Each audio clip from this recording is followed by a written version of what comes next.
പരിരക്ഷ നൽകിക്കൊണ്ട് minimum support price ഉണ്ടാക്കണമെന്നുള്ള കാര്യത്തിൽ നടപടി ഉണ്ടായിട്ടില്ല. കൃഷിക്കാരൻ്റെ ഉൽപ്പന്നങ്ങൾക്ക് വില ഉറപ്പുവരുത്താൻ ആവശ്യമായിട്ടുള്ള യാതൊരു നടപടിയുമില്ല. കൃഷിക്കാരൻ്റെ ഡിസ്ട്രസ് അവസാനിപ്പിക്കാനുള്ള നടപടിയില്ല.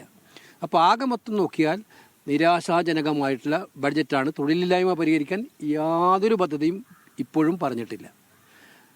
കഴിഞ്ഞ ബഡ്ജറ്റുകളിൽ പറഞ്ഞ കുറേ വാചകങ്ങൾ കുറച്ച് പുതിയ ഡിസൈനിൽ അവതരിപ്പിച്ചു. കർത്തവ്യപഥത്തിൽ നിന്നും ഉണ്ടാക്കിയ ബഡ്ജറ്റ് എന്നൊക്കെ പറഞ്ഞുകൊണ്ട് അവതരിപ്പിച്ചു എന്നല്ലാതെ കാതലായ ഒന്നുമില്ല എന്നുള്ളതാണ് യാഥാർത്ഥ്യമായിട്ടുള്ള കാര്യം. ഇതിലേറ്റവും സങ്കടകരമായ കാര്യം കേരളത്തെ ഈ ബഡ്ജറ്റ് പൂർണ്ണമായിട്ടും അവഗണിച്ചു എന്നുള്ളതാണ്. കേരളത്തിൽ ഞങ്ങൾ 2013-14 കാലഘട്ടത്തിൽ ഓഫർ ചെയ്താണ് എയിംസ് കേരളത്തിൽ. ഇന്നത്തെ ആരോഗ്യമന്ത്രി നഡ്ഡ ആരോഗ്യമന്ത്രിയായിരുന്ന കാലത്ത് പാർലമെൻറ്റിലെ എൻ്റെ ചോദ്യത്തിന് പാർലമെൻറ്റിൽ അഷൂറൻസ് ആയിരുന്നു അടുത്ത കാലഘട്ടത്തിൽ കേരളത്തിൽ എയിംസ് അനുവദിക്കും. ഇപ്പോൾ 13 കൊല്ലം കഴിഞ്ഞു. ആ പ്രോമിസ് കഴിഞ്ഞ് 13 കൊല്ലം കഴിഞ്ഞു. നിരവധി എയിംസ് രാജ്യവ്യാപകമായി അനൗൺസ് ചെയ്തു. കേരളത്തിന് ഈ ബഡ്ജറ്റിൽ പോലും എയിംസ് എന്ന് പറയുന്നത് കൊടുക്കാൻ തയ്യാറായിട്ടില്ല. കേരളം അർഹതപ്പെട്ട സംസ്ഥാനമല്ലേ? നിങ്ങൾ മനസ്സിലാക്കേണ്ടത് ഈ ബഡ്ജറ്റിൽ കുറേ പരാമർശങ്ങളുണ്ട്. ആരോഗ്യ മേഖലയിൽ, ടൂറിസം മേഖലയിൽ, അതുപോലെ തന്നെ പരമ്പരാഗത വ്യവസായ മേഖലയിൽ ഒക്കെ തന്നെ, ആയുർവേദത്തിൻ്റെ കാര്യത്തിൽ, ഇതിലെല്ലാം ഏറ്റവും കൂടുതൽ പൊട്ടൻഷ്യലുള്ള സംസ്ഥാനമാണ് കേരളം. ഇപ്പോൾ ടൂറിസത്തിന് ഏറ്റവും കൂടുതൽ പൊട്ടൻഷ്യലുള്ള സംസ്ഥാനമാണ് കേരളം. പദ്ധതികളില്ല, ജനറലായിട്ട് പറഞ്ഞു പോകുന്നതിലാണ്ട് ഒന്നുമില്ല. ആരോഗ്യ മേഖലയിൽ നമുക്ക് നല്ല ആരോഗ്യ പരിരക്ഷാ കേന്ദ്രങ്ങളുള്ള നാടാണ് കേരളം. ഒരുപാട് ഇൻസ്റ്റിറ്റ്യൂട്ട് പ്രഖ്യാപിച്ചു. കേരളത്തിന് വേണ്ടി ഒന്നുമില്ല ആരോഗ്യ മേഖലയിൽ.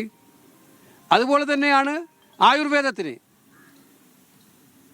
ഇൻസ്റ്റിറ്റ്യൂട്ട് ഒന്ന് പ്രഖ്യാപിച്ചിട്ടുണ്ട്, പക്ഷെ കേരളത്തിനില്ല.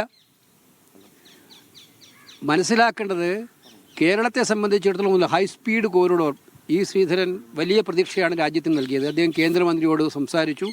അദ്ദേഹത്തിൻ്റെ ആത്മാർത്ഥതയൊന്നും നമ്മളെല്ലാവരും ബഹുമാനിക്കുന്നതാണ്. അദ്ദേഹത്തിൻ്റെ എഫിഷ്യൻസിയെയും എല്ലാവരും ബഹുമാനിക്കുന്നതാണ്, രാജ്യം ബഹുമാനിക്കുന്നതാണ്.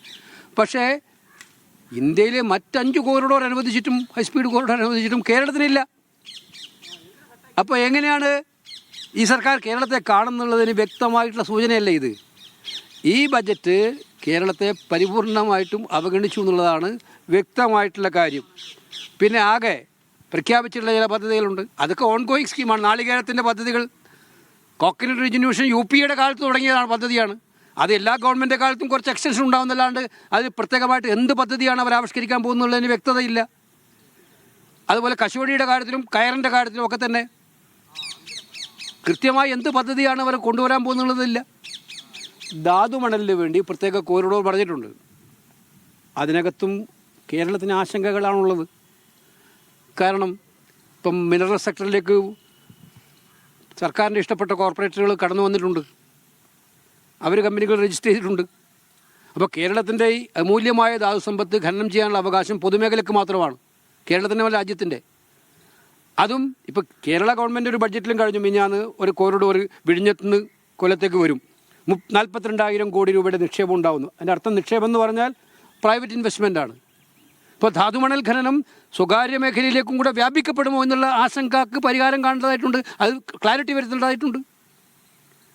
അങ്ങനെ സ്വകാര്യ മേഖലയ്ക്ക് തീരെഴുതി കൊടുക്കാനാണ് കേരളത്തിൽ ധാതുമണൽ കേന്ദ്രങ്ങൾ.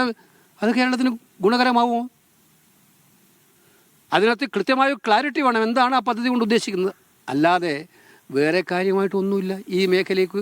കേരളത്തെ സംബന്ധിച്ചിടത്തോളം കേരളത്തിന് ഇത്രയും പൊട്ടൻഷ്യലുള്ള മേഖലകളിൽ പോലും ഒരുപാട് പ്രഖ്യാപനം ഈ ഗവൺമെൻറ് പ്രസംഗത്തിൽ നടത്തിയിട്ടും കേരളത്തിന് സ്പെസിഫിക് ആയിട്ട് ഒന്നും കൊടുത്തില്ല എന്നുള്ളതാണ് കാര്യമായിട്ട്. ഈ രാഷ്ട്രീയ നേട്ടം ഇല്ലാത്തതുകൊണ്ടാണോ ബജറ്റ് ഇങ്ങനെ അവഗണന ഉണ്ടായിട്ടുണ്ടാവുക?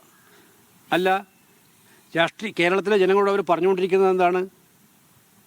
കേരളത്തിന് ജനങ്ങൾക്ക് ആവശ്യമായിട്ടുള്ള പദ്ധതികളെല്ലാം പ്രഖ്യാപിക്കുന്നതിന് മുൻപിലാണ്. ഇപ്പോൾ തിരുവനന്തപുരം കോർപ്പറേഷൻ നേട്ടമുണ്ടായല്ലോ. ഇപ്പോൾ ഒരുപാട് പ്രോമിസുകൾ ഉണ്ടായിരുന്നല്ലോ തിരുവനന്തപുരം കോർപ്പറേഷൻ്റെ പേരിൽ, മെൻഷൻ ചെയ്ത് കണ്ടില്ല.